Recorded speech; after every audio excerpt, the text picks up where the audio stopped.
Hello everyone, I'm here doing an out-of-the-box kit review for Starcraft's USS Kelvin. The scale on this is 1/1000. It's a resin model. It's close to 10 inches long. Fairly simple kit. It's solid pieces and fairly limited number of pieces as well. I ordered this from Federation Models. Been wanting to build a model that I actually built like my own version, scratch built my own version of the TOS version of it, of the Kelvin. But I saw this on Federation Models and I wanted to order it. I also ordered the USS Armstrong and the Akira, the one that you can actually light up internally as well. I'll be posting separate videos for those. But anyway, let's take a look at this. I did sneak a peek at this, and the detail on this is pretty good. I mean, it is very, very good. Slight imperfection over here in the very front of the saucer section. I'm going to angle it right there.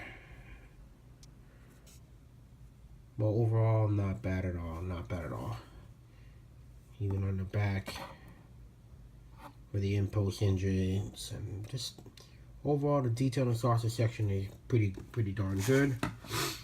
Then you have the lower part, which was actually just the end of the nacelle, so to speak. This is one piece with the back of it right there, and this is actually the lower piece right there. Then you have the upper portion. You have one piece of it. Here again, great detail on it. You have the neck portion for the bottom to attach the bottom portion. A little bit, just some cleanup to be done on this resin kit, but that's just nothing out of the ordinary for these kits. You have the back portion of the upper, I guess the upper part was the secondary hull, which had the shuttle bay transport on it. Again, great, a lot of good detail on it. Then of course you have the front of the nacelle or the warp engine. A lot of nice detail on that. Would have been nice if they had made it to where you could light it up internally, but you know, with a lot of these resin kits, they're pretty much made solid. You have two smaller pieces, which are the deflector dish and I guess the antenna that rod that comes off the deflector dish that needs to be cleaned up as well. It came with the base. One thing is there was nothing to attach it to the base, which is kind of odd. You would have think they would have included some kind of little mount, but it just seems like you just would basically just glue this portion, which was the bottom, like so. I mean, that would work, but it kind of just looks kind of plain, kind of blah. I'll figure something else out with this base. What it comes with as far as instructions, I mean, they're fairly limited number of pieces, so you really don't need some heavy detailed instructions, but it does show you how to assemble the model. And it tells you, you must be clean with a strong agent in order to remove any mold release from your model, cleaning like Ajax or Comet, which is fairly regular for resin kits. It comes with a simple decal sheet here. The quality on this is pretty decent. It's got a little decal for the deflector dish, so that's pretty cool. But what I did was I also saw on the same website that they had an Aztec sheet for the Kelvin. I went ahead and I ordered that as well. I also ordered it for the Armstrong and for the Akira as well. And I am going to take a look at that. I have not looked at that. I want to see what that looks like. So let's get this out of the way.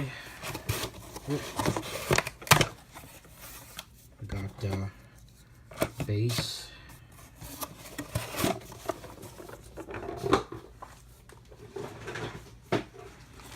Okay, here we go. We got the decal sheet. And it actually gives painting instructions for how to paint the Kelvin, which is the same Model Masters, 2 parts flat white and 1 part aggressor gray. And aggressor gray and gunship gray, the extra panels where there are no decals. And a nacelle blue glow, clear blue over white, but there's a decal for that actually. But they are giving painting instructions there, and then for what color to put the nacelle tip, white and yellow orange, and then for the impulse engines, clear red. So looking at it, it's just 2 sheets. Again, it's just a 1/1000. It's a fairly simple model. You have instruction sheets on how to apply the decals, which is pretty neat. You know which decals go where. And here it is. Got another copy of this, the registry. So the one, I got a copy that came with the model, and now I've got an extra one. That's pretty good. I usually scan them in case if I mess up, but it's nice to have an extra copy. I'm gonna go ahead and scan this in, and if anybody wants a copy of this, I can email this and just post it on the model community page, and you can just download it. I mean, the picture, the file size shouldn't be that big. As far as the quality of the decals themselves, they're okay. They could have been done a little bit sharper, and they could have been broken into pieces. Looking at this and then keeping in mind the saucer section, there's going to be a lot of solver set in order to get that to lay flat. Because the saucer section for the Resin model is a lot of detail on it.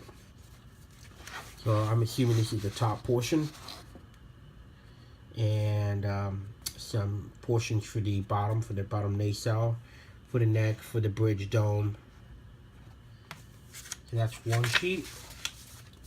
And then the second sheet has more instructions on how to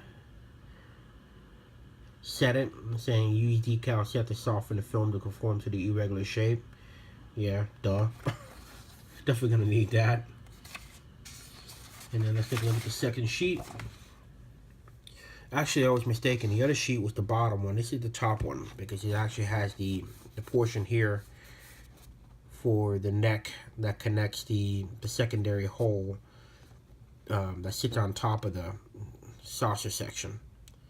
We have another decal again for the deflector dish. So all in all, pretty cool. I mean, again, the quality could have been better, but you know, it is what it is. It was only $15 too, so it wasn't like you know, super expensive or anything like that. So there you have it.